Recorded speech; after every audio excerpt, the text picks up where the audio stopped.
टीकाकरण कवरेज की तरफ बढ़ रहे थे कि कोरोना वायरस ने हमें घेर लिया।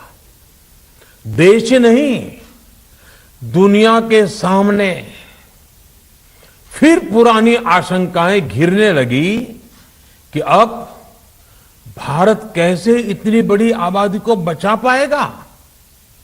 लेकिन साथियों, जब नीयत साफ होती है, नीति स्पष्ट होती है, निरंतर परिश्रम होता है, तो नतीजे भी मिलते हैं। हर आशंका को दरकिनार करके भारत ने 1 साल के भीतर ही एक नहीं बल्कि 2 made in India vaccine launch कर दी। हमारे देश ने, देश के वैज्ञानिकों ने ये दिखा दिया कि भारत बड़े बड़े देशों से पीछे नहीं है। आज जब मैं आपसे बात कर रहा हूं तो देश में 23 करोड़ से ज्यादा वैक्सीन की डोज दी जा चुकी है।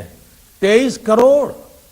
साथियों, हमारे यहां कहा जाता है, विश्वासेन सिद्धिः, विश्वासेन सिद्धिः, अर्थात हमारे प्रयासों में हमें सफलता तब मिलती है जब हमें स्वयं पर विश्वास होता है। हमें पूरा विश्वास था कि हमारे वैज्ञानिक बहुत ही कम समय में वैक्सीन बनाने में सफलता हासिल कर लेंगे। इसी विश्वास के चलते जब हमारे वैज्ञानिक अपना रिसर्च वर्क कर ही रहे थे, तभी हमने लॉजिस्टिक्स और दूसरी तैयारियां शुरू कर दी थी। आप सब भली भांति जानते हैं कि पिछले साल, यानी 1 साल पहले, पिछले साल अप्रैल में जब कोरोना के कुछ ही हजार केस थे, उसी समय वैक्सीन टास्क फोर्स का गठन कर दिया गया था। भारत के लिए वैक्सीन बनाने वाली कंपनियों को सरकार ने हर तरह से सपोर्ट किया। वैक्सीन निर्माताओं को क्लिनिकल ट्रायल में मदद की गई। रिसर्च और डेवलपमेंट के लिए जरूरी फंड दिया गया। हर स्तर पर सरकार उनके साथ कंधे से कंधा मिलाकर चली। आत्मनिर्भर भारत पैकेज के तहत मिशन कोविड सुरक्षा के माध्यम से भी उन्हें हजारों करोड़ रुपए उपलब्ध कराए गए।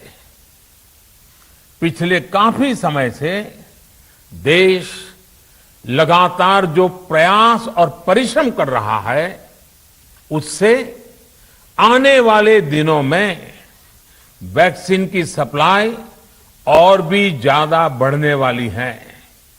आज देश में 7 कंपनियां विभिन्न प्रकार की वैक्सीन का प्रोडक्शन कर रही है। 3 और वैक्सीन का ट्रायल भी एडवांस स्टेज पे चल रहा है।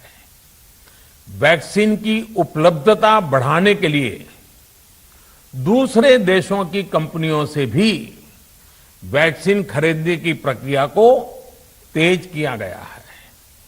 इधर हाल के दिनों में कुछ एक्सपर्ट्स द्वारा हमारे बच्चों को लेकर भी चिंता जताई गई है।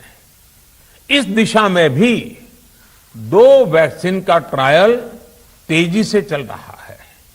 इसके अलावा अभी देश में एक नेजल वैक्सीन पर भी रिसर्च जारी है।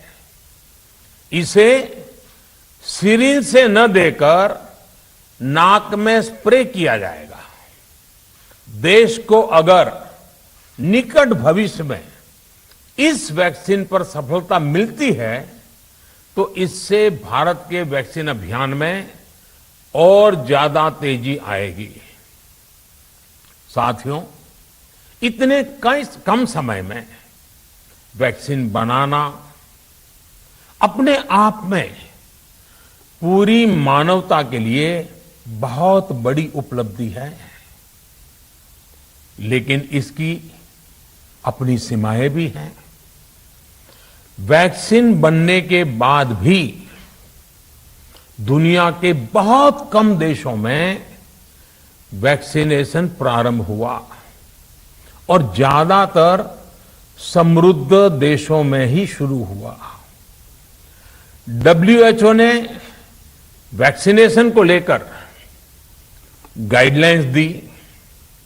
वैज्ञानिकों ने वैक्सीनेशन की रूपरेखा रखी और भारत ने भी जो अन्य देशों की बेस्ट प्रैक्टिसेस थी, विश्व स्वास्थ्य संगठन WHO के मानक थे, उसी आधार पर चरणबद्ध तरीके से वैक्सीनेशन करना तय किया।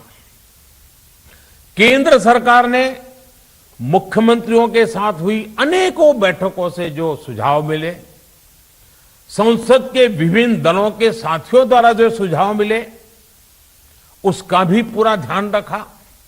इसके बाद ही ये तय हुआ